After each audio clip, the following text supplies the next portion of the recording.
Congratulations, true crime addicts. We've survived another week. It is Friday, April 11th, 2025. This week, Richard Allen confesses again and again and again. The Menendez brothers may go free, and get ready for robot lawyers. All this and more. Stay tuned. Yes, super excited. We are all pumped to have James Renner. James Renner on. That James Renner has zeroed in on. James Renner once again drops a bombshell.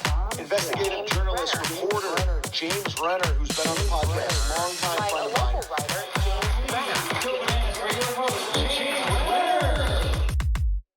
And we're back with more true crime this week with me, your host, James Renner.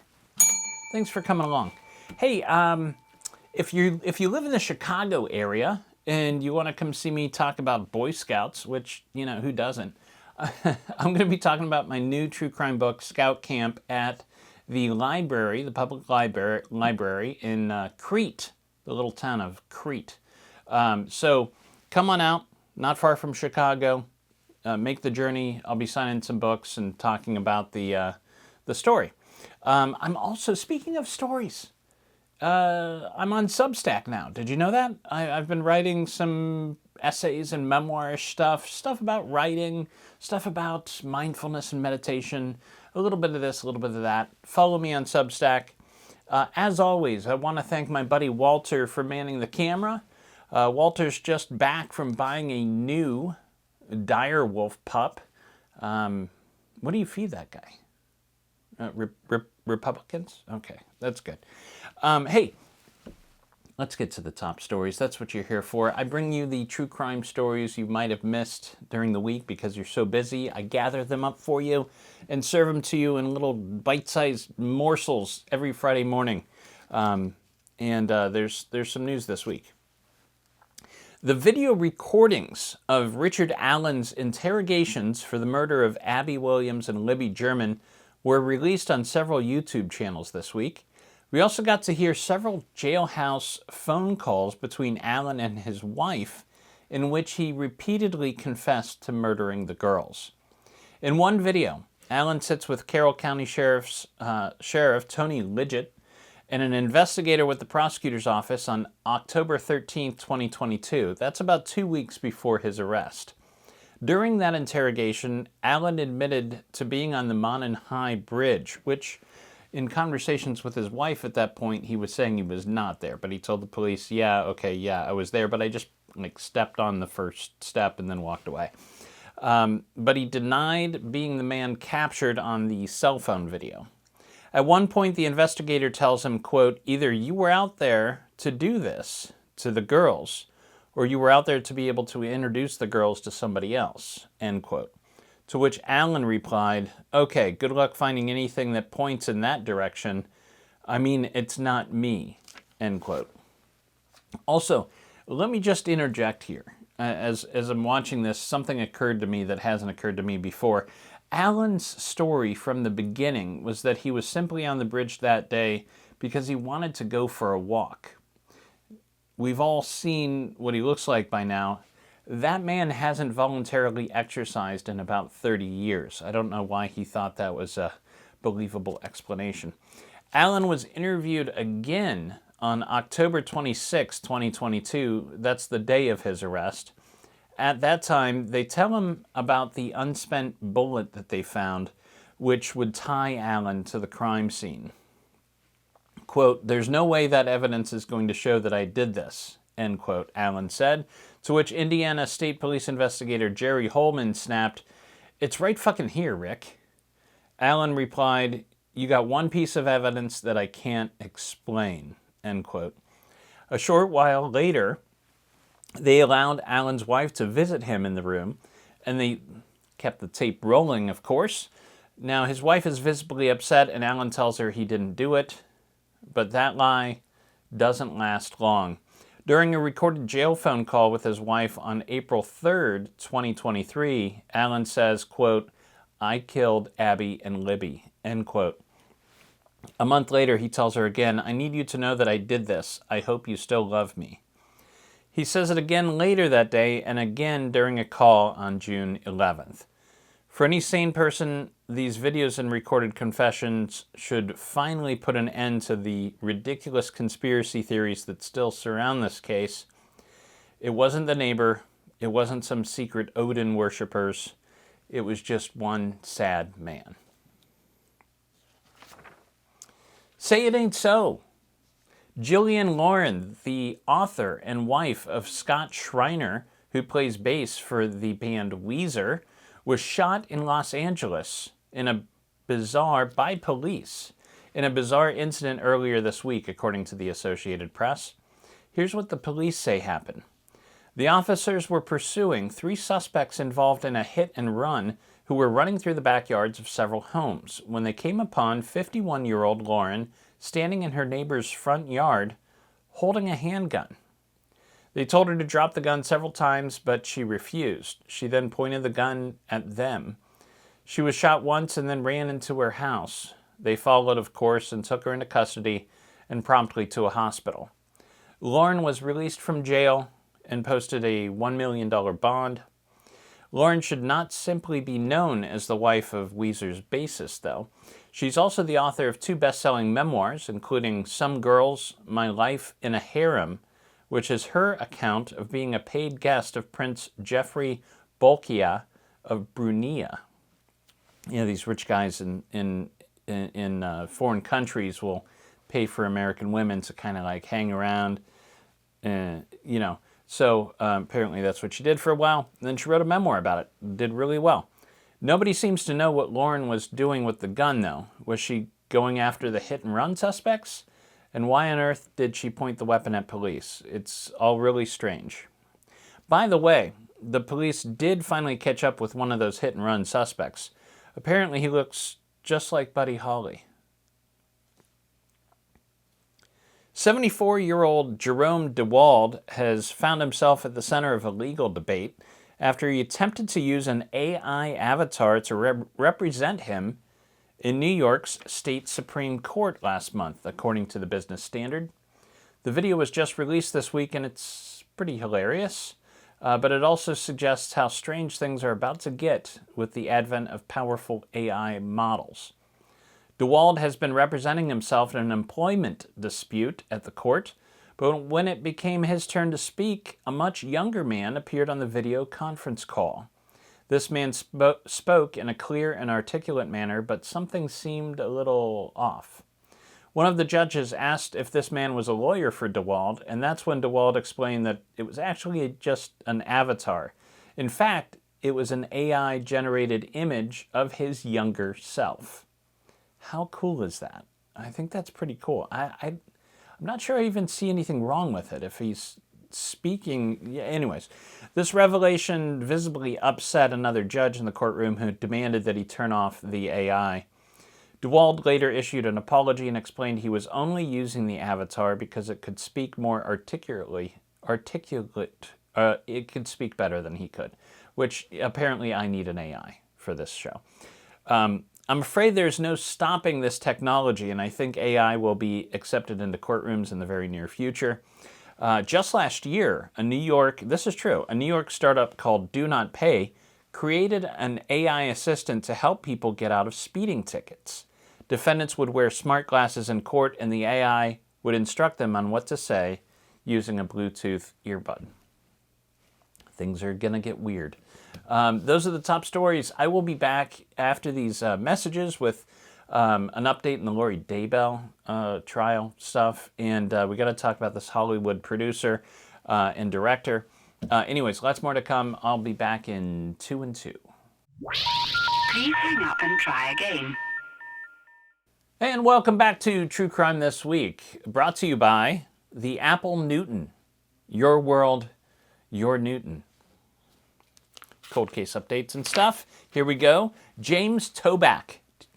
Does that name mean anything to you? It didn't to me. I had to look it up. James Toback is the director of the 1987 film The Pickup Artist. And he's just been ordered by a New York civil court to pay $1.7 billion to 40 women who sued him for sexual assault, according to the New York Times. If you're keeping track, that is the largest amount ever awarded to plaintiffs during the Me Too movement. And Toback might have gotten off easy. He was actually accused by 395 women of sexual harassment or assault over a span of 40 years, but many of those crimes could not be prosecuted due to the statute of limitations in California. He was only prosecuted in New York after the state amended their laws to make it possible. Now 80 years old, Toback apparently began to assault women way back in the 70s. He would approach women on the Upper West Side of Manhattan and tell them he wanted to cast them in a movie. Once they were back at his place, he would take off his clothes and assault them. He called these assaults trust sessions. Some of his accusers include notable actresses like Rachel McAdams, Selma Blair, and Julianne Moore. The monetary award is mostly symbolic, however, and it's unlikely the women will actually receive much money. The once famous writer-director is described in court as being financially destitute. We got to talk about Lori Daybell. Lori represented herself at trial this week in Arizona. She's accused of having her brother, Alex Cox, murder her estranged fourth husband, Charles Vallow, in 2019, according to the New York Post. She's already been convicted of murdering her daughter, Tylee, and adopted son, JJ, after she was brainwashed by a Mormon doomsday cult. Since she's representing herself, Lori gets to cross-examine witnesses. However, she must wear a shock belt under her civilian clothes that authorities can use to subdue her if she starts acting too crazy. And boy, did she get close this week. On Wednesday, Lori was cross-examining Nancy Jo Hancock, who went out on a date with Charles Vallow the night before he was murdered. And Lori handled it with all the dignity of a middle school mean girl. After Hancock testified that Vallow had talked about being afraid of his estranged wife, Lori said, quote, "So you spent the whole date talking about me?" End quote. To which Hancock quipped, quote, "Don't flatter yourself. No, we did not spend the whole time talking about you." Damn! That's cold, but not quite as cold as the chicken nuggets and mashed potatoes she'll be served in prison for the rest of her life. After spending more than 30 years in prison, Lyle and Eric Menendez will soon appear in front of a parole board who could grant their release. The Menendez brothers, who grew up in the lap of luxury in Beverly Hills, were convicted of killing their parents, Jose and Kitty, with a shotgun in 1989. During that trial, the defense revealed that the brothers had been sexually abused by their father, which is a pretty good argument for self-defense, if you ask me. But at the time, the media presented Lyle and Eric as spoiled brats who killed their parents for shits and giggles. Last year, the LA County DA recommended that their punishment was too harsh, or suggested that their punishment was too harsh, and they should be resentenced and released. But then a new DA was elected, and he promptly announced that he would withdraw that request and the brothers should stay in prison. This week, TMZ founder Harvey Levin, I should know that name right now, published an exclusive interview with the brothers, according to Fox News, that shows how much the brothers have changed over the years. In prison, they both got advanced college degrees. They also started a hospice program and a suicide prevention program. If the parole board agrees that they've been rehabilitated, it's up to Governor Gavin Newsom to release them, which could prove a little tricky, as Newsom is likely considering a run for president soon. And whatever his choice is, it's going to be used against him in that.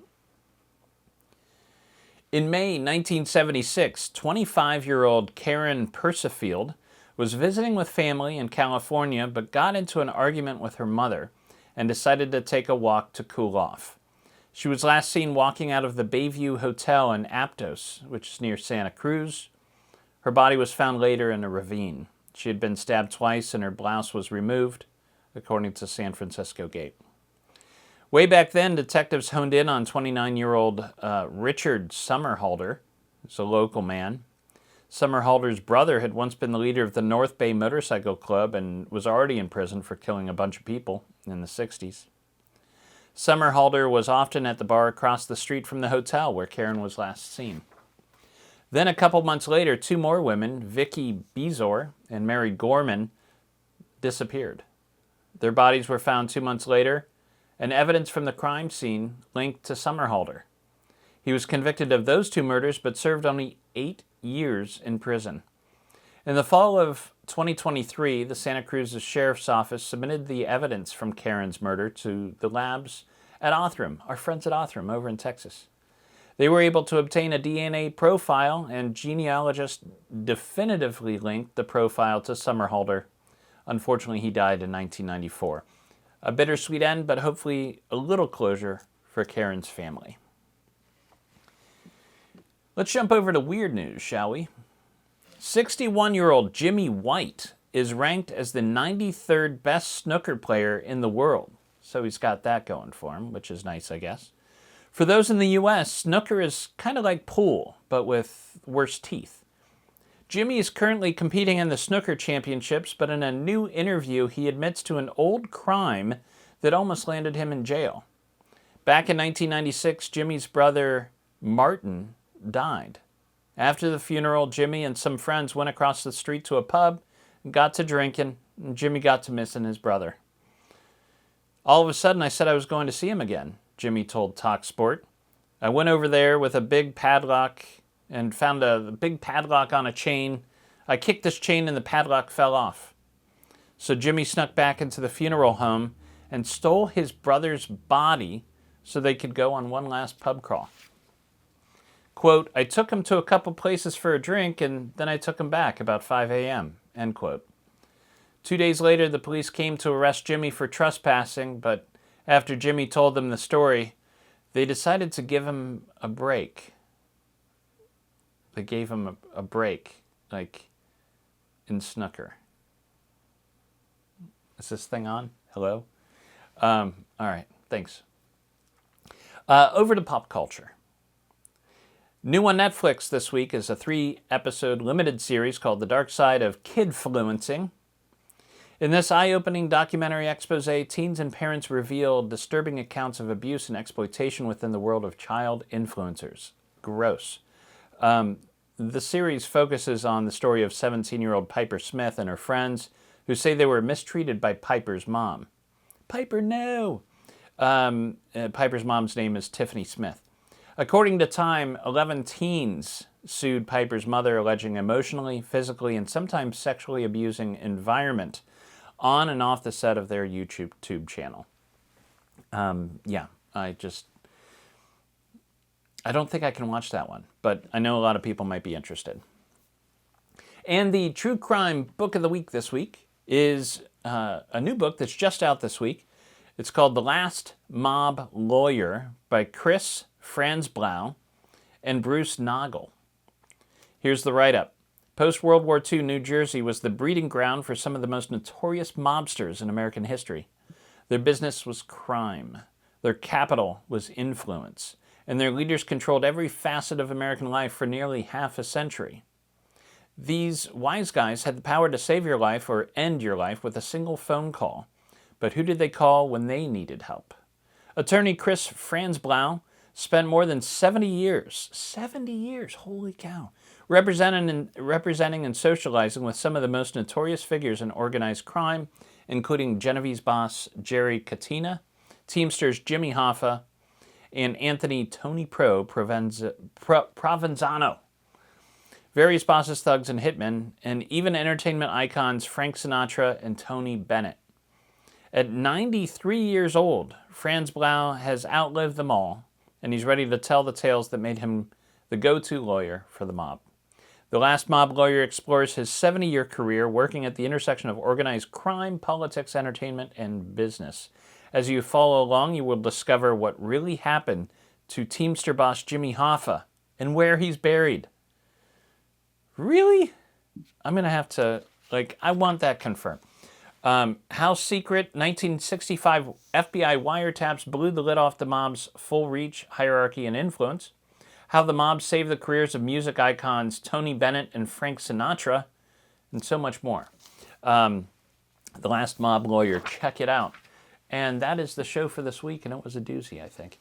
I am actually off next week for this Chicago trip, but I will be back immediately after that. Maybe I'll throw in a bonus episode if I if I can. I'm trying.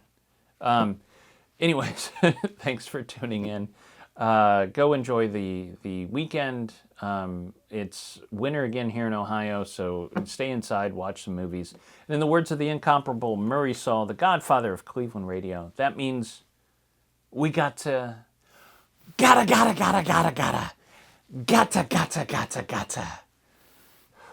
get down, damn it. True Crime This Week is a Fearful Symmetry production. Photo and artwork are licensed through Shutterstock. If you like the cut of my jib, I have another podcast you might enjoy called The Philosophy of Crime, in which I attempt to solve the big questions behind our true crime obsession by looking to philosophy for answers. Thank you for listening. I'll see you next week. Sit, Brownie, sit.